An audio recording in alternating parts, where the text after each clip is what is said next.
Now, in Genesis chapter 7, and I want to look at verse 16. And it says, and they that went in, talking about the ark, went in male and female of all flesh, as God had commanded him, Noah, and the Lord shut him in. Now, it's talking about the word shut him in is actually the word shut in. It's actually shut in, but it also means to deliver. So he put Noah and his family and all the animals in the ark to deliver him and shut him in. Now stay with me, now watch this. And he put him in there to deliver him. Now, something else happened at that moment. The moment the ark was shut in and was sealed, the moment that happened, what you saw was the end of an age. The age came to a close. There was a closing of a time, the end of an age. Now, at the end of an age, as soon as the age closed, everybody watch now, pay attention. When the age closed, as soon as the age closed, chaos broke out all over. Soon as it closed, chaos broke out.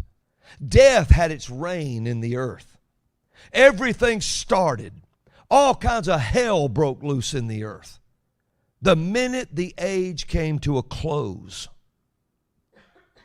Now, I want you to stay with me. Watch this as something heavy.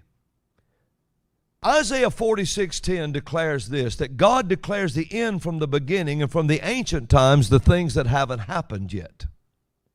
So really he declares the end from the beginning. The word Genesis is beginning. That's what it means. So you should be able to read Genesis forward and or Genesis backward and reading Revelation forward, because he declared the end from the very beginning book. So you should be able to read Revelation forward and find the same events in Genesis going backward.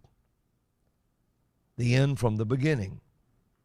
Now, what is the progression of what's going to happen? Okay, here it is. First of all, the age will close. After the age closes, then there will the catching away of the church. Now, so after the age closes, we should be able, going forward, then there'll be a catching away. Take another step forward. After the catching away, then there is a mark system set in the earth that you can't buy or sell without it. Then if you step one more forward, you come to the end of this tribulation period. Take another step forward and you come to where the millennial reign takes place. God has put an end to the tribulation, and now the millennial reign is happening. Come to the end of that 1,000 years, and you find that God, the Bible says, is all in all again. Everything is restored back and given back to his feet. So if we go backward in Genesis, we should be able to find the same thing. The end of an age is when the ark was shut in. That's the end of an age. We should be able to go backward and find a catching away. We step back to Genesis 5 and we find a man named Enoch being translated up to heaven. We should go from there and find the mark and so forth. You go back to Genesis 4 and you find a man with a mark, Cain, who's killed his brother without a mark. So you go on back further and you should find the end of the tribulation period, Genesis 3 verse 15, where it says that the seed of the woman will crush his head and he'll bruise his heel, the end of the tribulation period. Then you should be able to find the 1,000-year millennial reign when everything's put back in perfect order. Genesis 2, the garden is perfect and beautiful. Then the Bible says Satan will be loose for a little season on the earth going forward to tempt the nations one more time. You get back to Genesis 1 about verse 3, and the earth became chaotic without form and void. And then at the end, Satan is cast into the lake of fire where the beast and the false prophet are, and it says God is all in all. Genesis 1:1, in the beginning, God. So we went backward and read Revelation forward. Who got that? Did anybody get that? So we went backward and we really read Revelation forward. But now here's something you may not know. This is heavy today. I know it's heavy today. But we're in a heavy time. Here's something you may not know.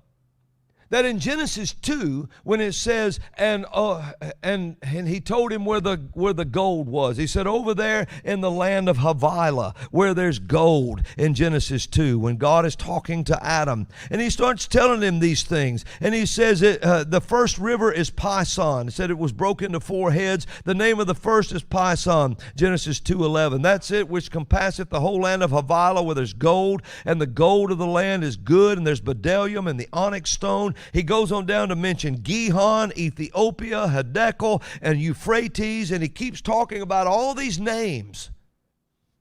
If you take all these names in Hebrew and you put them together, it will tell this story. In the rushing forth, in the gushing forth, this is speaking of time.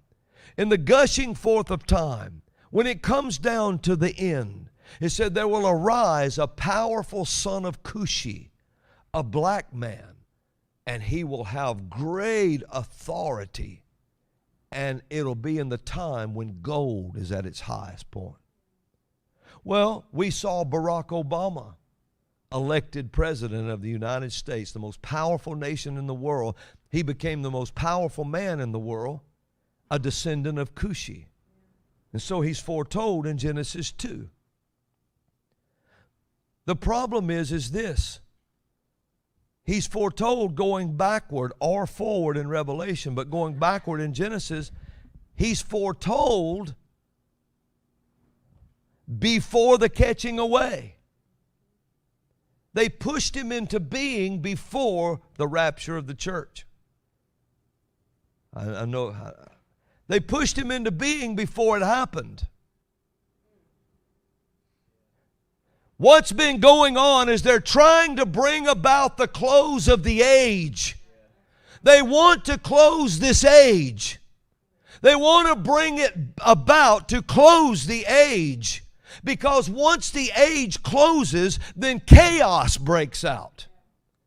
And they keep pushing these things: mask, vaccine, manipulation, control. They even elected a president, pushed a president into being, pushed him up into a place before his time, trying to close the age.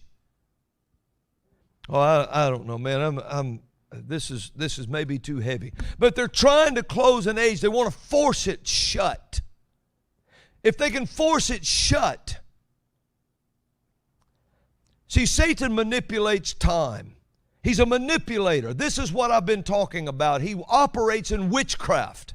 He has to deal with the flesh. He's not a supernatural being. He can't operate in the realm of God. He must operate in the realm of the flesh. And so what Satan did, he follows what's called timelines. He follows prophetic timelines. And he followed a timeline. And when he did, he looks for an opportunity to seize a moment. And he's trying to make it past these order of events and push the end into being so that he can have this power. The Bible said that he'll come down in great fury because he knows his time is short. He's trying to push this into being. The vaccines, the mask, everything you see is nothing more than trying to push the mark of the beast into being. He wants to push this in. They had it settled to where they could. They knew they had it in 16. They knew in 20 that it would come. They knew it would. It was all, they were already telling the next president is going to have a pandemic. The next president's going to deal with this. The next president, they knew it was coming. And everything was set. And then suddenly God sounded a trumpet. Suddenly God sounded a trumpet.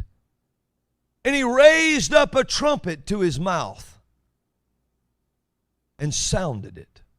How could he do that? Because they had pushed the end into reach. But when you push the end into reach, you push the sound of the trumpet into reach. Because it's in the same time. So God took a trumpet and raised it up and sounded out this trumpet. And when he did, all their plans started falling apart, especially when the trumpet lifted up the Bible and said, this is what we're going to go by.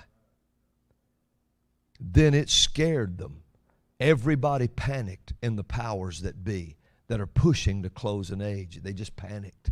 They didn't know what to do. So night one on 2016 in that election, the first thing that happened is one of them said, we've got to stay after him night and day. We must persecute him day and night, 7 days a week. There's no room to let up. We must not let him finish his term.